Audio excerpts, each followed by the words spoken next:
So we're at Taguchi's house is where we're going to. A rather large structure of what seems to be very much modern material. So let's see what that is. We're at the back of it right now.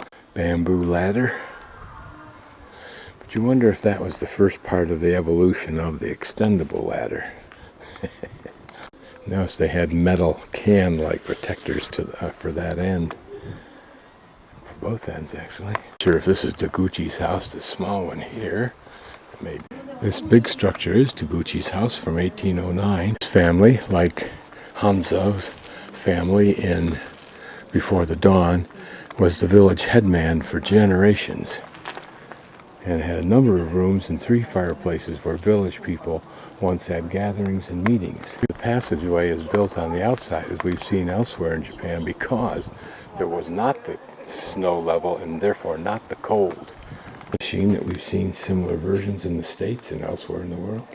Don't know for sure what it was for, but for processing some kind of crop. The remains of a little kid's tricycle. I'll have to go back into the day that could speak.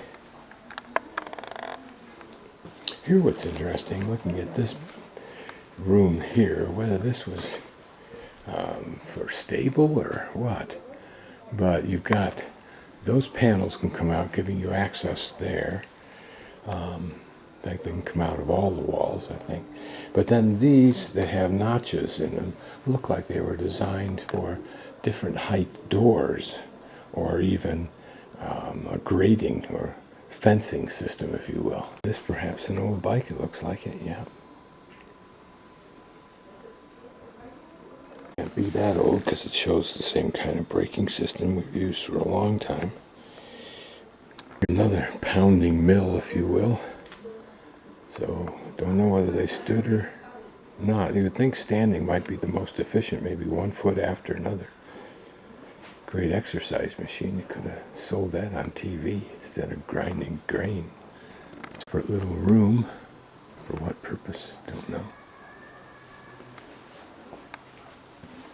Seeing this, I get an idea of what Tosin was talking about. Wish that I could go quickly back to the sections where there are references to it so I could use this image in what I saw. And there, kind of a shrine. Notice how it's tucked up on the wall, out of the way, and yet still ever present. Here we can see that this rod system does the same thing, but it's made out of metal. Also having a device right there to create a locking device for the certain height that you want.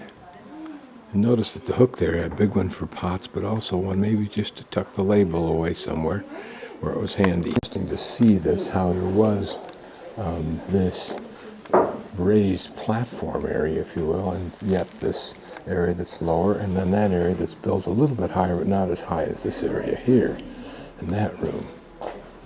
Did they cover these with carpets, or was this just the area where you didn't have to take off your shoes in the same manner that it's used now? Benches for people to sit on.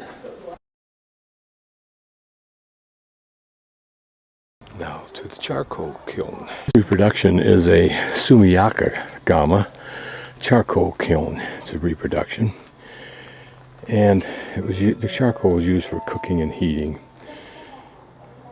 And it was made from Japanese oak and took about 3 days to make.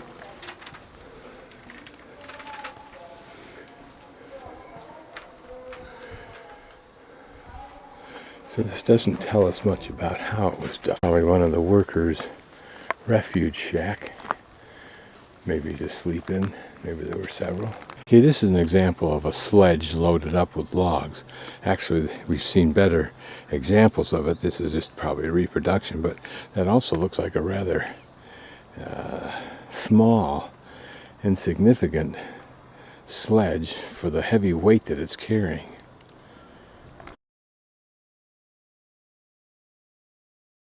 And now we go to the Hozumis House.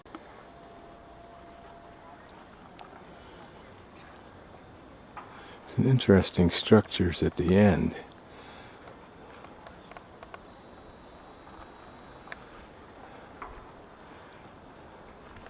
Was that for loading? I would guess for moving material up into the second and third floors. Maybe that was just a structural support for same. A couple more examples of those pretty flowers I saw last night, I think.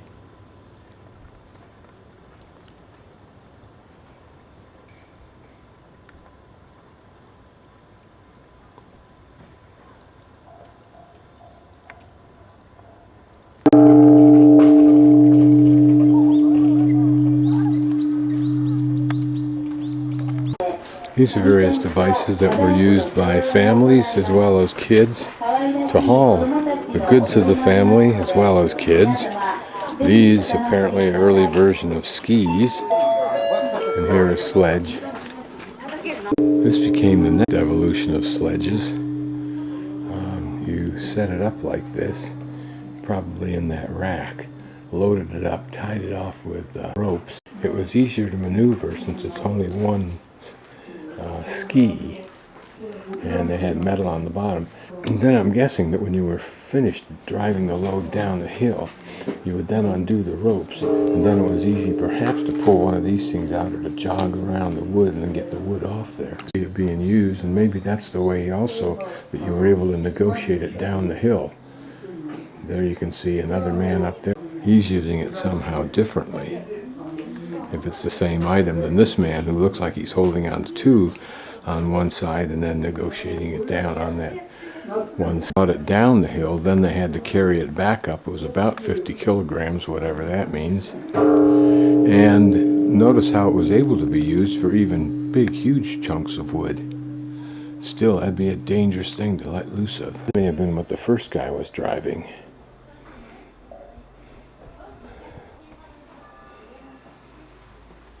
Here another version of a sledge, the Dodozori. Here one not quite as flexible. Notice how they're all hand carved. This one for carrying a huge rock. Yikes. And here of course the motive force. More bodies.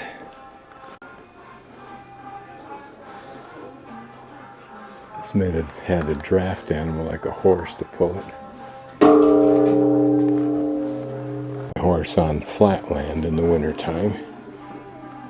You'll notice this part up here that has the two boards coming back, that can be pulled further that way, as you can see, to extend the length of this to give you more weight, more space for pulling logs.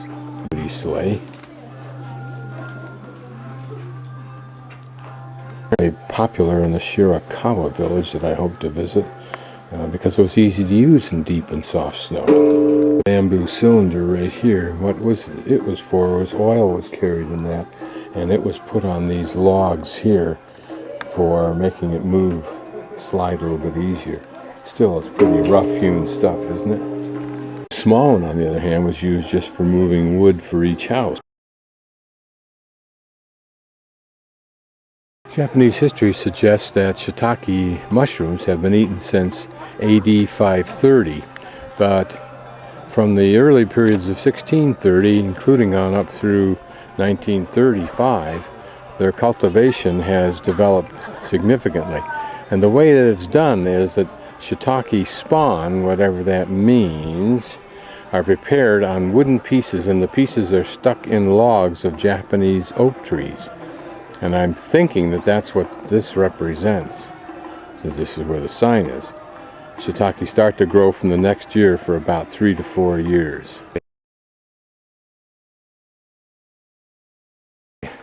Seiro Gura, or an early style warehouse where goods were stored, and apparently still are. These might have been machines for making the rope. Don't know, it doesn't say. Those are, I don't know, maybe that's the stuff they used to make the roof. This was a building used to store the fire equipment, and then up this ladder onto this tower was a bell that could be rung that probably has a sound that is very recognizable solely as fire. This Tomi machine to remove the rice chaff from the shell. Probably what we've seen is something very similar used for wheat and other grains. But even it had its little arcane adjustments.